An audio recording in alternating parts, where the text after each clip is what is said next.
Tonight, two tropical cyclones in the South Pacific, rapidly changing in intensity, one up, one down.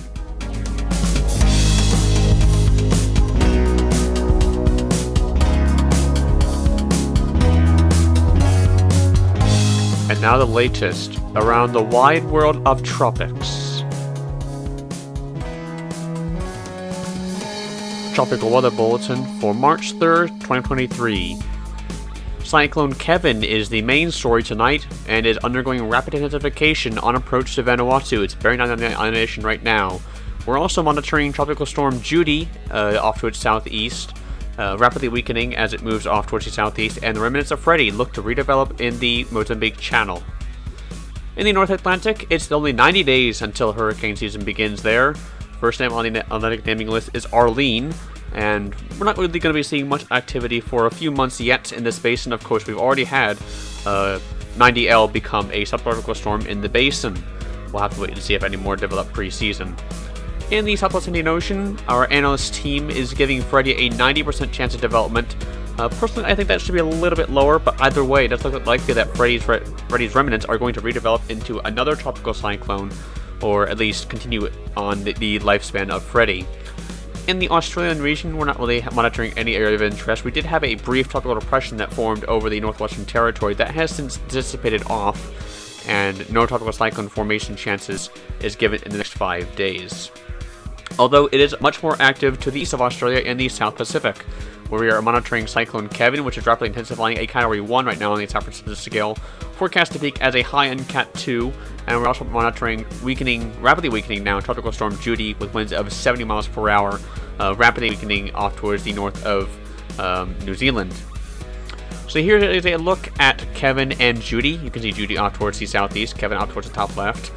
Kevin is looking at like a hallmark of a rapidly intensifying tropical cyclone right now. Dual convective bursts rotating around that center of circulation, or really starting to in those last few frames. And Judy is rapidly weakening under high wind shear, just typical of the tropical cyclones in this area to rapidly weaken as they pass over Vanuatu and New Caledonia, really in between Fiji and New Zealand. This kind of thing is quite normal for this time of year in this basin. So looking at the visible imagery for the South Pacific, you can see Kevin, a day late, rising over the basin, by the way.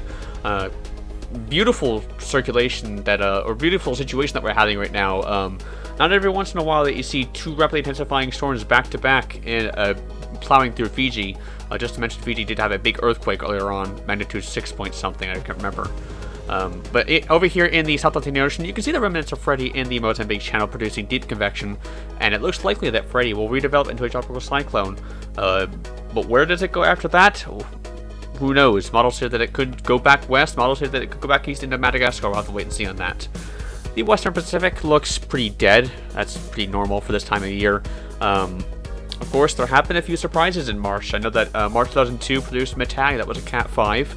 Not saying that that's going to happen this year, but we can't really rule anything out for this year-long basin. But I think it's going to be a few months yet until we really see anything interesting here in the West Pacific. Let's have a close-up in Kevin. Or close-up on Kevin, I should say. Producing deep convection and looks to, in those last few frames, produce rotating dual convective bursts, and that means that the storm is basically undergoing probably rapid intensification, probably reaching winds of 80 to 85, maybe getting up towards 90 miles per hour now. How high will this storm go? Probably up toward the high-end Cat 2, 110, 115, maybe get towards the lower-end Cat 3 range. We'll have to wait and see on that, but certainly this storm poses a significant threat towards the island nation of Vanuatu, which got hit by Judy, believe it or not. Sea surface temperatures in the Eastern Pacific are looking quite okay for this time of year, to be honest. A little bit warm in the eastern part of the region, but across the basin as a whole, they are quite cool, has to be said. The North Atlantic is looking okay. Main development region is probably the warmest part of the basin right now, but you can see across the board in the central to northern part of the Atlantic, as well as the Gulf of Mexico, really cool, which is to be expected at this time of year in early March. These sea surface temperatures, that the same story cannot be said for the Indian Ocean. It is piping hot over here. 28, 29, maybe even getting towards 30 degrees Celsius in some spots. So sea surface temperatures in these areas are more than favorable for tropical cyclone development, even across the Western Pacific, still piping hot in these regions. And you can see there on the bottom left-hand side of your screen, the South Indian Ocean, still favorable for some systems to form. So maybe in March and maybe into April, we may be seeing another major cyclone out to sea in these basins. It happens every once in a while, and it still could happen. We'll have to wait and see on that, though. Sea surface temperature anomalies, you can see the El Niño developing in the Eastern Pacific. Yes, it looks quite likely that we'll be seeing an El Niño for this year. The La Niña is sort of on its last breaths, which is, for me at least, a really good thing to see, as I prefer activity in the Eastern Pacific, has to be said. Thankfully, we're going to be seeing, hopefully, a dead Atlantic hurricane season this year. Ocean heat content in the Atlantic is pretty much non-existent. We can pretty much gloss over this. Ocean heat content in the South Pacific is looking pretty okay. Where Kevin is, it's decent. But down where Judy is, it's pretty much non-existent. So Judy should rapidly weaken and should be quickly dissipating over the next 24 to 48 hours. Hopefully far away from any land areas. So it's time for everyone's favorite segment, the computer models. And you can see that the GFS model, the 18Z model run, quickly moves Judy out and quickly moves Kevin out behind him as well, making a very quick hit to Vanuatu. It isn't going to sit around like some other storms have. It's going to move through very quickly, and it's going to bring a big impact, I think. Certainly it's going to move through as a Category 2, maybe even low-end Cat 3 on the Saffir-Simpson scale, but it's going to move through quite quickly. Now, I obviously have no clue what the GFS is going to be doing here with Freddy, but it's got an interesting track here. You can see that the GFS develops it later on towards the forecast periods, towards day 3 onwards, starting to make it towards a tropical storm towards the end of the 5-day period.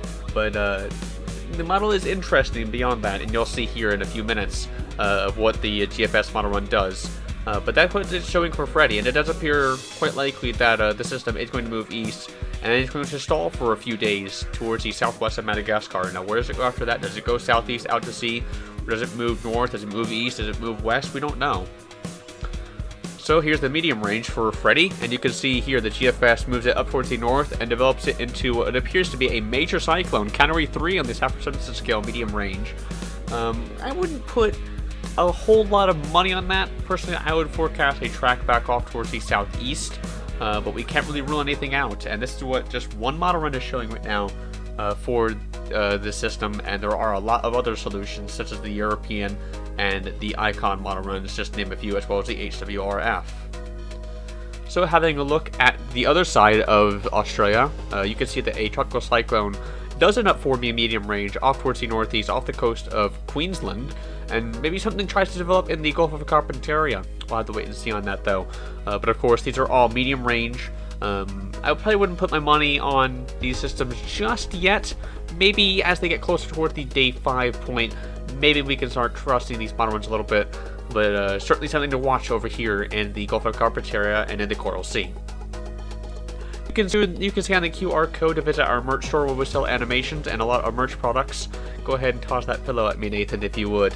There it is. You can scan that QR code and shop all things Force 13. So having a look at the Silly Range, GFS, after stalling Freddy for a few days, plows it into the southwestern portion of Madagascar as a weakening Category 2, down from Category 3 on the Saffir-Simpson scale, into Madagascar, and rapidly moves it off towards the southeast and hopefully brings the end to Freddy.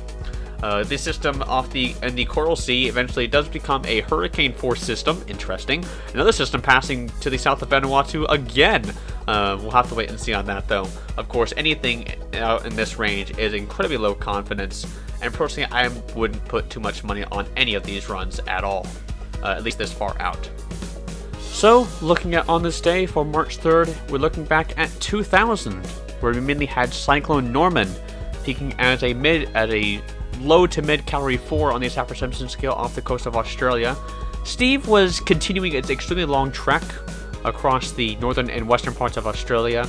Tropical Storm 17S was weakening in the eastern part of the South Indian Ocean, and Gloria was causing a lot of flooding problems over Madagascar. It was a very bad storm over there, but that's how on this day looked on March 3rd, 2000. Very active. And appears to be ahead of what we are at right now in 2023. So, The next name on the Atlantic naming list, as I said earlier, is Arlene. I remember tracking Arlene back in 2017. Was really a strange anomaly in April. Eastern Pacific first name, Adrian. That was a big one in 2017 as well. Remember it being very early. I'm not even going to acknowledge the other name in the Central Pacific. The Western Pacific's next name is Sanvu, followed by Mawar. The North Indian Ocean, it is Mocha, followed by Biparjoy. Interesting name. But Mocha, I imagine, won't be handing out any drinks, unfortunately, anytime soon at a local Starbucks. Hates to say that. In the Australian region, the next name is Herman, followed by Ilsa. In the Southwest Indian Ocean, it's Fabian, followed by Jazani.